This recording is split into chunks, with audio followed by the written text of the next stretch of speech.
NBA fans, we move on now to the Cleveland Cavaliers. Have y'all heard about the supposed trade featuring the Cleveland Cavs for Tobias Harris? Do we think that's going to work? But what actually do the Cleveland Cavs need to do to better this team heading into free agency? We're going to talk about it plus more right after this. Thank you for tuning in to the number one place for your basketball fix, NBA Central, hosted by the Cognac Boys. Welcome back to another episode of NBA Central with the Cognac Boys. I'm Bobby. That's Cdub. How you feeling, boy? I'm feeling great, man. I'm thirsty to talk about this team, the Cleveland Cavaliers. Thirsty. Bro, if y'all like what y'all listening to today, hit the like button, subscribe to the channel, and don't forget to hit the notification bell so every time we drop, you'll be one of the first ones to know. Y'all already know we done made our rounds to Boston. Now we move on to the Cleveland Cavaliers. So, the Cleveland Cavaliers had a decent season last year, made it to the playoffs, but lost in the first round to the New York Knickerbockers.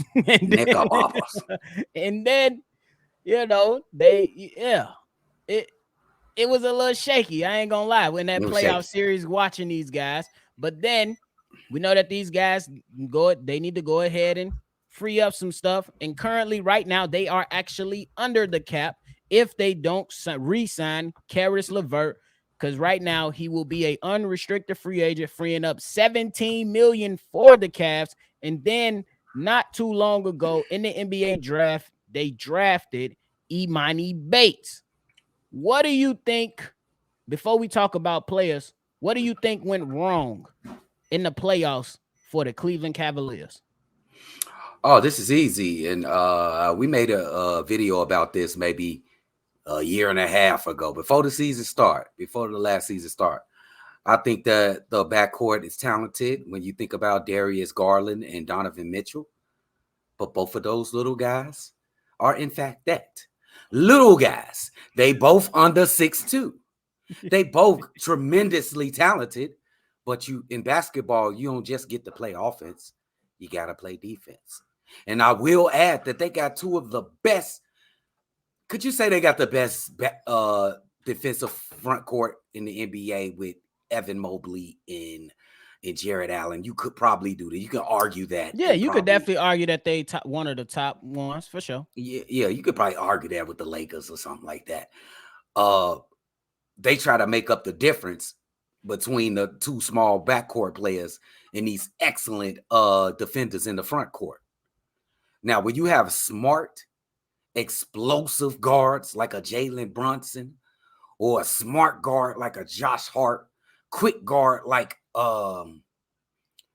Wiggly, whatever he is on the New York. Quickly. There it is, quickly. When you got guards like this, that is very talented on the offensive end, and you can't stop nobody, you're going to have problems, bro. You're going to have problems, and that's what you did. You got worked up by a better overall player in Jalen Brunson and a better two-way player in Josh Hart. They took you to school, bro. So you got to get you some length in the guard position. I know y'all stuck like that. They stuck like that because, they got so much money. They stars. You just can't get rid of them unless they do. It's surprise to fall and get rid of one of them. I would get rid of Donovan Mitchell if I were them. Don't you dare touch Darius Garland. But yeah, I think they need some size in that backcourt, Chief. And Okoro, I ain't gonna count him as, he's small. He got listed as a shooting guard. They got him playing that small forward. He can't guard everybody. He can't guard everybody. So I think they right there. They ain't got a lot of stuff to do with the team. I just think they need a little bit of length in that backcourt.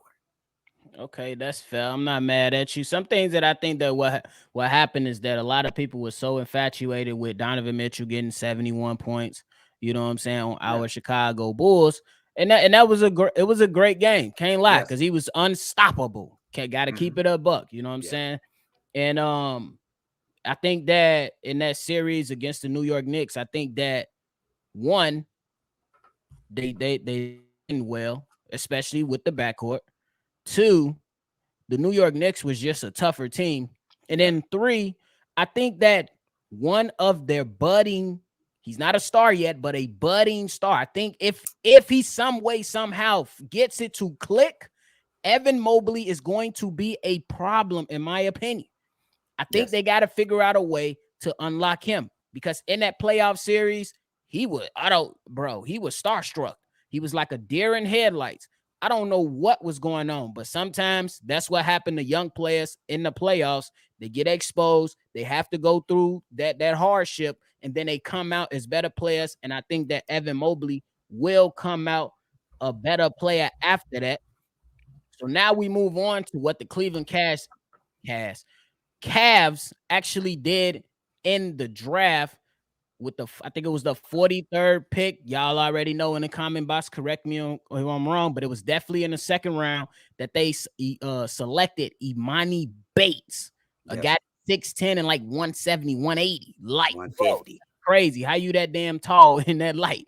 But the man has game. What did you like about that addition to the team? Oh man, what a steal for the Cleveland Cavaliers. They actually, the rich got richer, because this guy is a talent. He's going to come in the game, and he's going to come into the NBA, and he's going to know how to score the basketball right away, dude. The dude is 6'10", arms long as like whatever you want to say. The last like 15 minutes at work. I got you. The last 15 minutes at work, man. Oh, bro. Ain't it long, nephew? You be like, come on, man. What the fuck? Hey, but this kid can score. He got the length.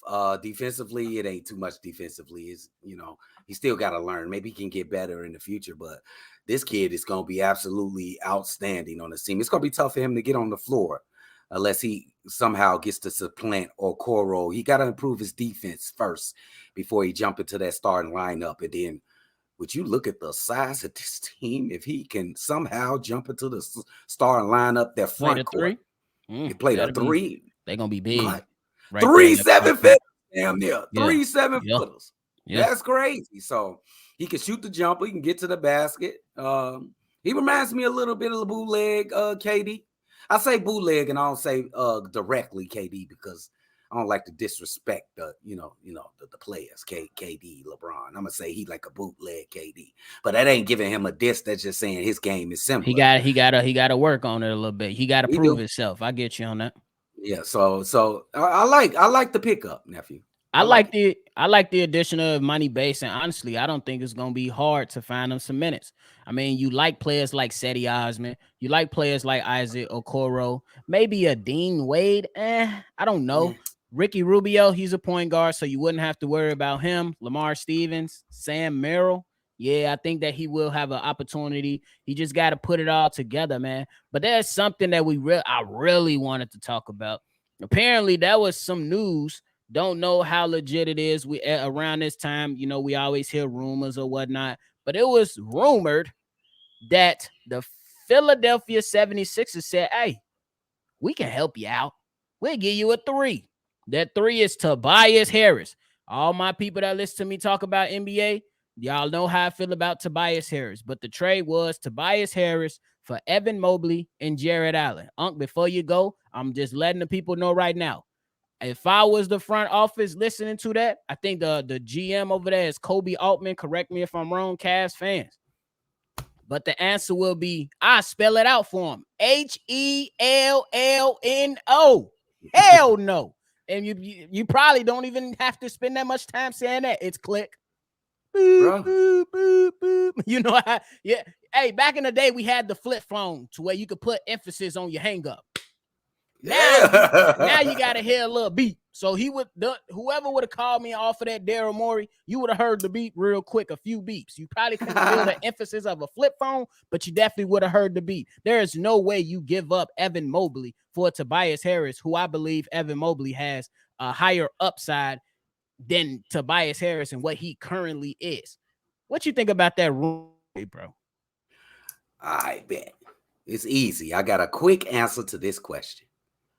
If it's either Philadelphia 76ers or the Cleveland Cavaliers, if either one of them proposed that trade, I want the other team to look at that team that proposed the trade and be like, are you on drugs? Do you need help? Now it's Philadelphia 76ers now. Why do I need Jared Allen? He want to come be my come off the bench for Joel Embiid, the MVP from last year. And then if you the Cleveland Cavaliers, he's like, I got Evan Mobley's going to be one of the best players in the NBA in a couple of years. Why in the hell would I trade him for a Tobias Harris? Dude, this better be a rumor, dude. Because this has been crazy what all these trades in the NBA, dude. Are you seriously going to take your whole defensive team and trade them away for Tobias Harris? Please. What the fuck? What we say? Decline. Time about. That don't even make no sense to keep it a buck with you. But you already know how we do it. If there was one player or some move that you can do to start the process to helping the Cleveland Cavs get better, what player would you look at? What move would you do to help the Cleveland Cavs take another step forward and not get bounced in the first round? Okay. It's going to be a tough one. I want y'all to feel me because I really don't think they got any hope. I think they stuck the way they are. They got to hope that Imani Bates pan out and they hope that Evan Mobley finally come out that cocoon and transform into a butterfly. But I'm going to go with this, a crazy trade. You got to get rid of those small guys, bro. One of them. And I'm going to point at Donovan Mitchell. Go and get James Harden, bro. Go and trade Donovan Mitchell for the 6'5", 6'6" James Harden. You ain't getting better defensive. You're getting a little better defensively. James Harden, he's among the league leaders in steals most of the year. Most every year he's been in the league. So I would go and try to trade for James Harden. I don't see no way out of this though. So they probably stuck. Well, James Harden is actually gonna be an unrestricted free agent. Okay. But if that was something to happen, don't you think that'd be difficult with Darius Garland and James Harden as a starting backcourt? Because Darius Garland, he needs to play make. I don't see him being good off ball, in my personal opinion. I think they actually worked well together offensively last year in their first year. I think they worked well with both of them needing the ball. Cool. I think they both worked well. Donovan Mitchell and Darius Garland. Are you saying they work off ball well? They worked offensively well. Any phase you want to say, off ball, pick and roll with each other, anything. They worked pretty well. So you're basically saying that James Harden will be able to make it work with Darius Garland. Yes, I think he will make it work with Darius Garland, absolutely.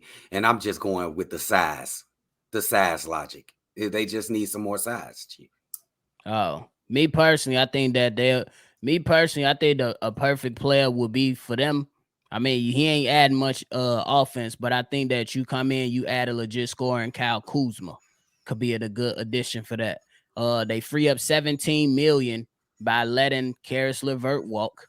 And then if you go ahead and go after Kyle Kuzma, obviously you're gonna cross the salary cap, but you still got a little wiggle room before you hit the luxury tax. So they still should be able to be good. This guy comes in, he adds rebounding, he adds another scorer to an offense to a starting five that can use that extra score just in case Evan Mobley still came out of that shell.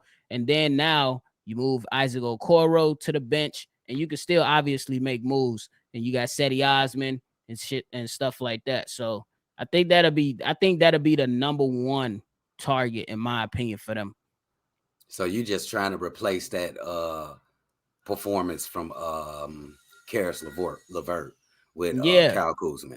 Yeah, okay. Because I think with them starting Okoro, he didn't really provide nothing offensively. He was just there to stick defense. But you already got a defender in Evan Mobley, and you got a rim protector and a shot blocker in Jared Allen. Now you just need your guys to come out here and put effort on the court. We seen Kyle Kuzma put effort on the court with the Los Angeles Lakers in his championship year. So he's capable. Is he going to be a defensive stopper? Probably not. But we already know if you show effort, you can at least slow some people down here and there.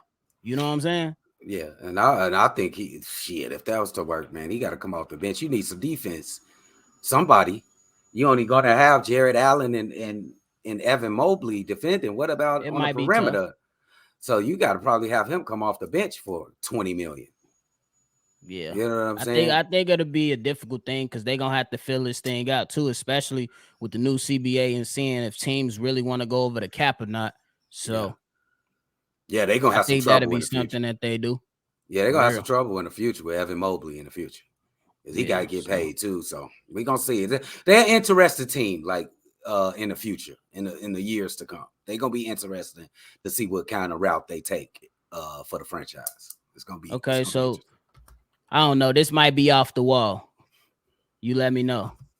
But what about a little? I think that they lacked a little bit of toughness and a little bark. I don't think they're gonna bite.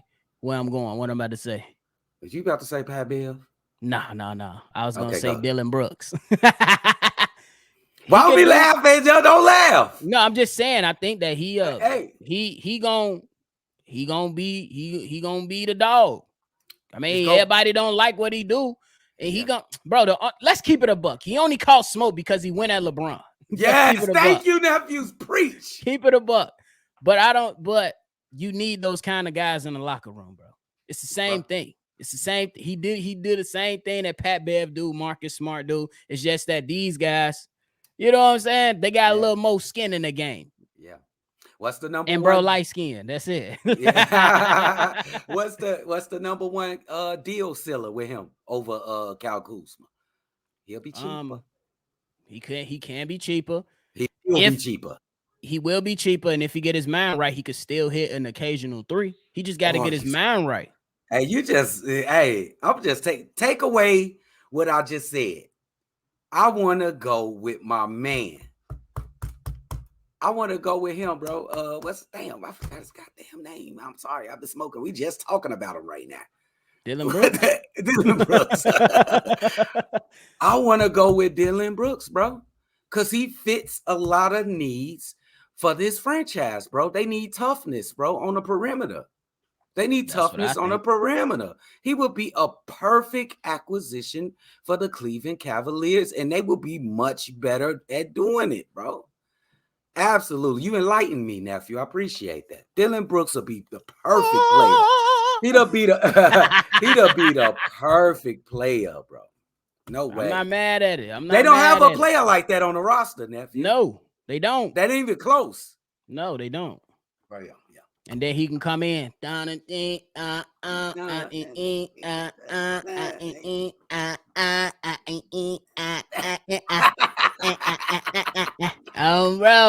But anything left, man?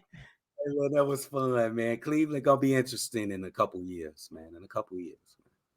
For sure. But that's it from us today, man. Hit the like button, subscribe to the channel. Let us know who y'all think who would be a good fit for the Cleveland Cavs. What would they need to improve on? Are y'all really shooting down that Tobias Harris trade? We already said decline. You can follow NBA Central on all social media platforms at NBA Central Show.